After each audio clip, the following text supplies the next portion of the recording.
बहुत समय पहले की बात है। एक छोटे से गांव में एक गरीब लेकिन खुशहाल परिवार रहता था।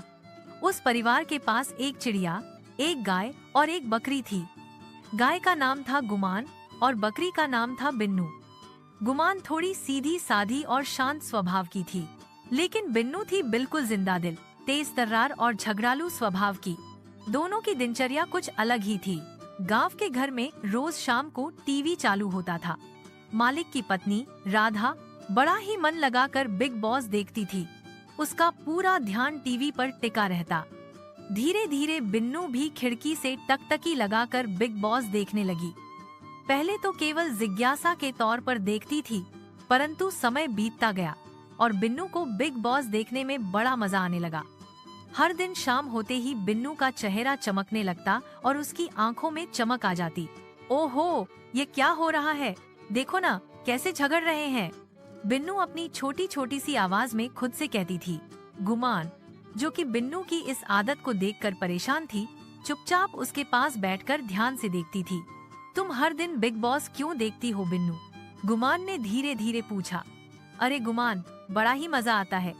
वह सब लड़ाई झगड़े, ड्रामा, वाह, बिन्नू ने उत्साहित होकर जवाब दिया।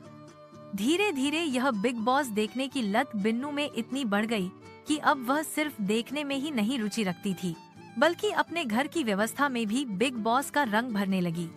एक दिन जब मालिक और उसकी पत्नी टीवी पर बिग बॉस देख रहे थे, बिन्नू गुमान के साथ झगड़ा करने लगी।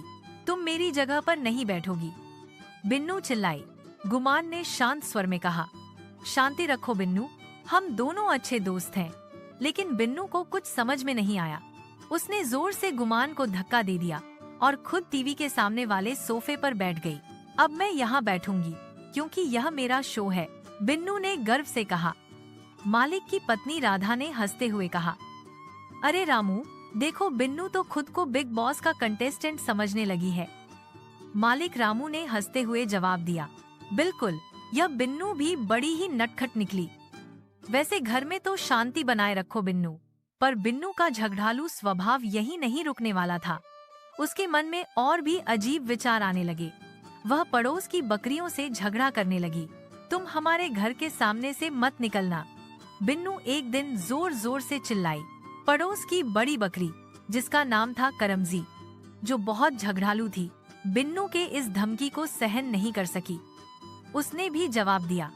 तुम्हें क्या लगता है हम तुम्हारे सामने से नहीं निकलेंगे? चलो देखो कौन ज्यादा ताकतवर है। एक दिन दोनों के बीच इतनी जोरदार लड़ाई हो गई कि पूरा गांव उस झगड़े की आवाज से गूंज उठा। बिन्नू और करमजी एक दूसरे पर जोर जोर से धक्का मुक्की करने लगी। करमजी थोड़ी ज्यादा ताकतवर थी तो उसने बिन्नू को तेजी से मारने लगी।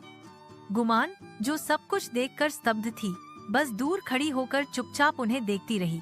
तभी अचानक गुमान के मन में एक साहसी विचार आया। उसने तेजी से अपनी ताकत का उपयोग किया और करमजी को जोर से धक्का दे दिया। करमजी थोड़ी दूर जाकर गिर पड़ी। छोड़ो बिन्नू, मैं तुम्हें समझा रही थी कि इस झगड़े से कुछ नहीं मिलेगा, गुमान ने दया से कहा। बिन्नू ने भी धीरे धीरे अपनी गलती समझ ली और शर्मिंदा होकर गुमान से माफी मांगी। माफ कर दो गुमान, मैं बहुत गलत थी। मैं बस बिग बॉस का असर समझ नहीं पाई थी, बिन्नू ने नम आंखों से कहा। गुमान ने मुस्कुराते हुए कहा। कोई बात नहीं बिन्नू, हम सबसे गलती होती है, बस सीखना जरूरी है।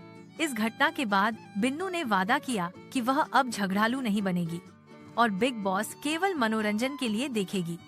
राधा और रामू दोनों ने हंसते हुए कहा। बढ़िया बात है बेटा, सबका दिल बड़ा होना चाहिए। धीरे धीरे बिन्नू ने बिग बॉस देखने की आदत को नियंत्रण में लाया। अब वह सिर्फ शो को देखकर मजा लेती, बिना किसी को परेशान किए। गुमान और बिन्नू की दोस्ती पहले से भी ज्यादा मजबूत हो गई थी। कहानी अच्छी लगी तो